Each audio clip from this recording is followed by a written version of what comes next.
Économie Le Mag, merci d'être au rendez-vous sur i24 News. Au sommaire aujourd'hui, les États-Unis avec des prévisions de croissance en baisse sensible, mais la Réserve fédérale poursuit la réduction de son soutien à l'économie, 35 milliards de dollars chaque mois contre 45. Elle maintient par contre ses taux directeurs inchangés, tout près de zéro. Quelles conséquences pour les marchés et pour l'euro aussi? Lionel Friedfeld sera avec nous. Et puis les Pays-Bas enflamment ces jours-ci les terrains de football brésiliens. Nouveau succès hier face à l'Australie après avoir humilié l'Espagne. Alors en est-il de même en matière de performance économique? Découverte dans un instant d'une économie dont les voyants sont au orange.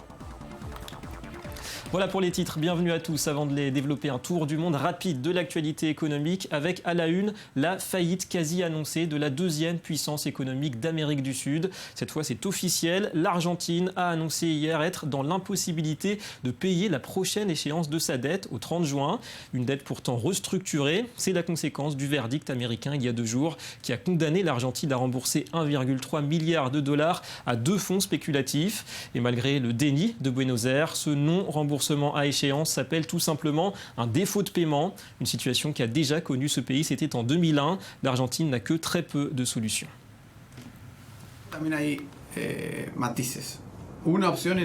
Il y a quelques nuances à ce défaut de paiement. L'une des options est celle mentionnée hier par le ministre de l'économie, à savoir déplacer la dette de New York pour la mettre sous la loi de la dette argentine. Il ne reste que 13 jours pour une telle mesure car le 30 juin, c'est la date limite du paiement de cette dette. Autre actualité brûlante, l'Irak. Et cette fois, une chose est sûre, les djihadistes veulent mettre la main sur le pétrole. Hier, les combattants de l'EIL ont pénétré dans la raffinerie de Baïji, dans le nord. Alors l'usine ne fournit pas de pétrole hors d'Irak, mais la menace se rapproche. L'essentiel des exportations du pays proviennent du sud. Pas de combat dans cette zone pour l'heure, mais les autorités ont demandé hier à Washington de mener des frappes aériennes contre les groupes terroristes. Bagdad cherche à rassurer les marchés pétroliers. Malgré tout, le géant américain ExxonMobil et le britannique BP ont commencé à évacuer leur personnel. ExxonMobil a évacué une partie de son personnel. Ils sont en train de faire une réévaluation en vue de revenir et de rester à leur poste de travail.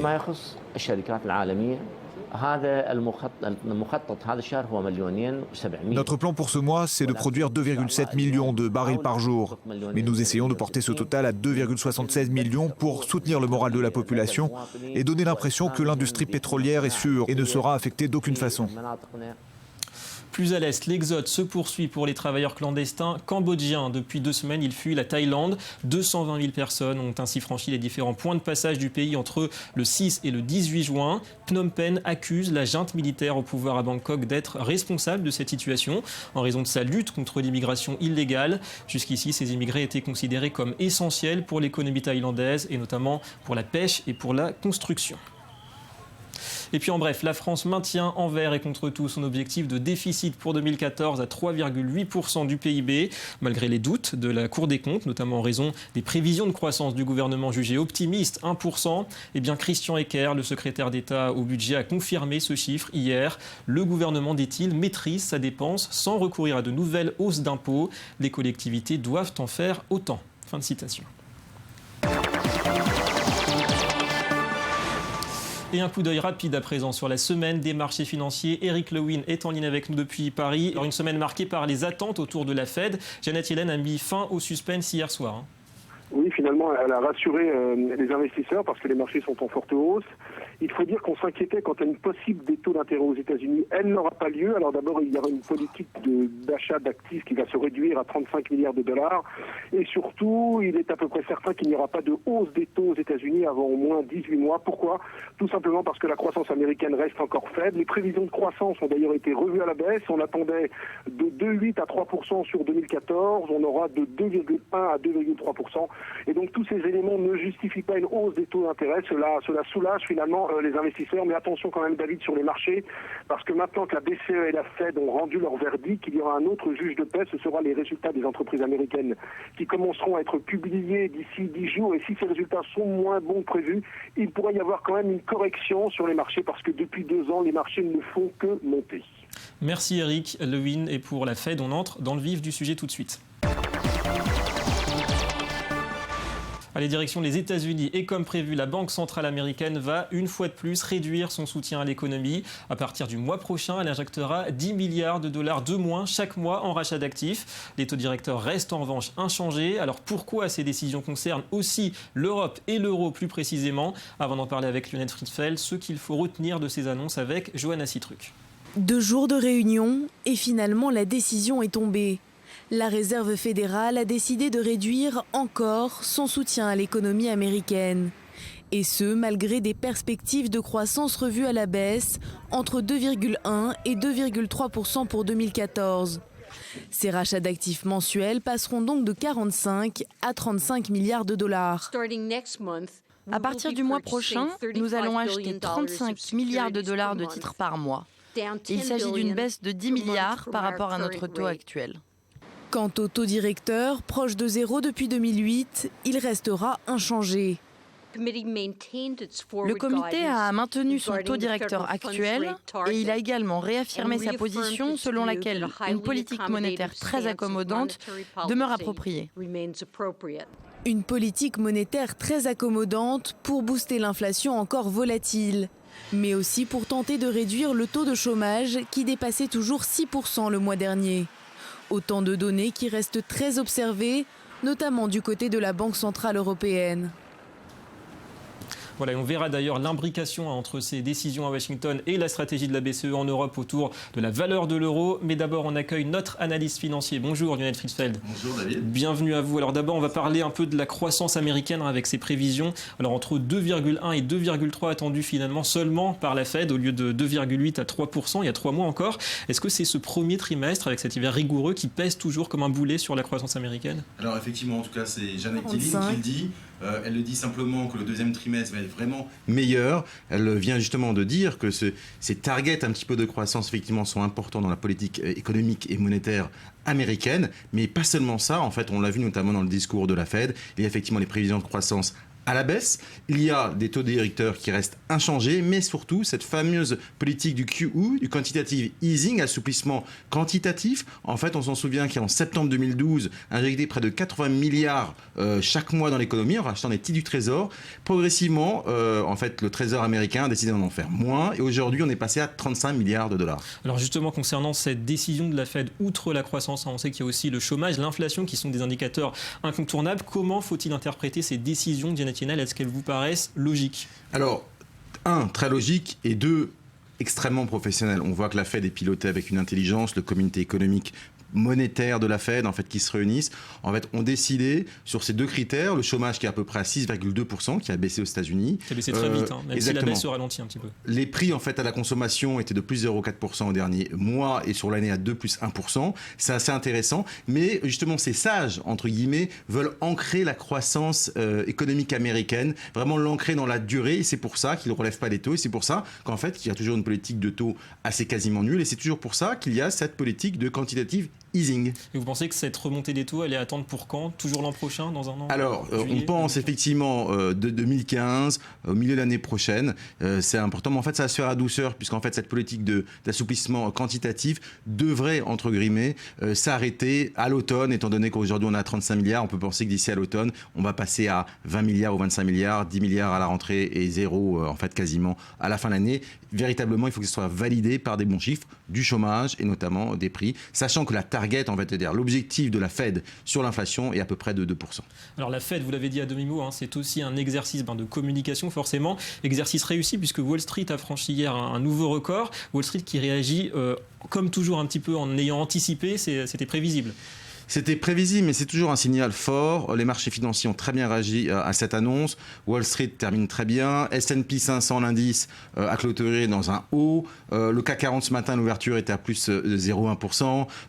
À Tokyo, le Nikkei 225 clôturé également sur un des plus beaux hauts historiques depuis 4 mois. Donc c'est véritablement un bon message pour le marché, puisqu'il y a un statu quo et ça laisse le temps à l'économie américaine de s'ancrer dans la croissance. Alors ce qui est intéressant, Lionel, aussi, c'est les destins croisés un petit peu de l'euro et du dollar, forcément. En Europe, l'inflation, on le sait, elle est toujours trop basse, 0,5% au mois de mai, une menace de déflation toujours.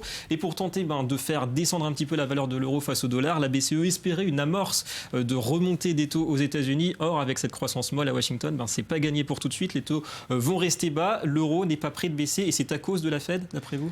Alors, plusieurs explications. On a vu les mesures de Mario Draghi il y a quelques semaines, en fait, avec justement les taux de dépôt des banques européennes quand elles déposent près de 40 milliards d'euros à la BCE est passé en négatif à 0,10%. Il y a les taux directeurs qui sont passés aussi à 0,15%. Le taux marginal de refinancement, les taux exceptionnels à 0,40%. Tout ça, ça a une vocation de relancer la zone économique européenne et effectivement aussi à faire baisser l'euro puisque les étrangers qui détiennent de l'euro, en fait, étaient vendeurs de l'euro et mécaniquement, ça a fait baisser l'euro. Maintenant, deuxième facteur, au-delà de la Fed, c'est l'Allemagne. L'Allemagne est pour un euro fort. L'Allemagne ne veut pas une parité 1 euro, 1 dollar, comme pourrait le souhaiter la France. C'est simplement l'Allemagne qui bloque dans ce sens. Et il y a le fameux article, on s'en souvient, 123 du traité Karlsruhe, qui interdit à la BCE de financer les États ou les agences gouvernementales et pour éventuellement la BCE d'appliquer exactement la même politique économique, notamment par rapport au quantitative easing européen. Et c'est pour ça qu'effectivement, les parités ne s'ajustent pas. Et en deux mots, vous pensez que les investisseurs vont continuer à privilégier les actifs européens et donc maintenir l'euro à un niveau fort ? Alors, ils vont forcément avoir une répartition sur des actifs en euros. Le dollar sera très fort. Il va y avoir d'autres montées que le RMB en Chine. Ils vont forcément garder les actifs européens. Mais ça va être intéressant de voir plus tard la réaction justement des Européens. Mais sans doute les mesures de Mario Draghi ne seront pas suffisamment fortes et impressionnantes justement pour rééquilibrer un petit peu la balance. Merci Lionel pour toutes ces explications. Merci.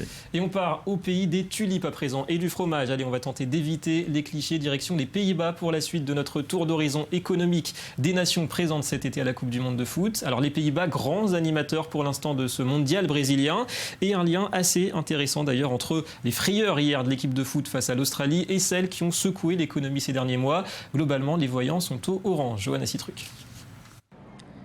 Il est loin le temps de la croissance, supérieure à 4%. Les Pays-Bas ont subi la crise financière de plein fouet. La raison ? Le pays est tributaire d'un grand nombre de matières premières qu'il est obligé d'importer.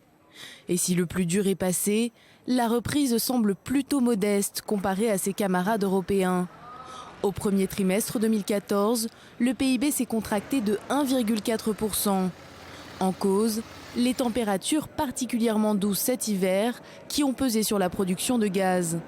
Problème, les prévisions de croissance pour l'année ne sont pas beaucoup plus réjouissantes. 0,2% tout au plus, selon la Banque centrale néerlandaise. De faibles perspectives qui ont poussé l'agence de notation Standard & Poor's à abaisser d'un cran la note à long terme des Pays-Bas. D'un triple A, elle est passée à AA+.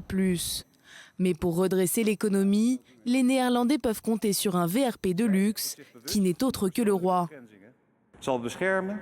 J'utiliserai tous les moyens que les lois mettent à ma disposition pour maintenir et favoriser la prospérité, comme un roi bon et fidèle se doit de le faire.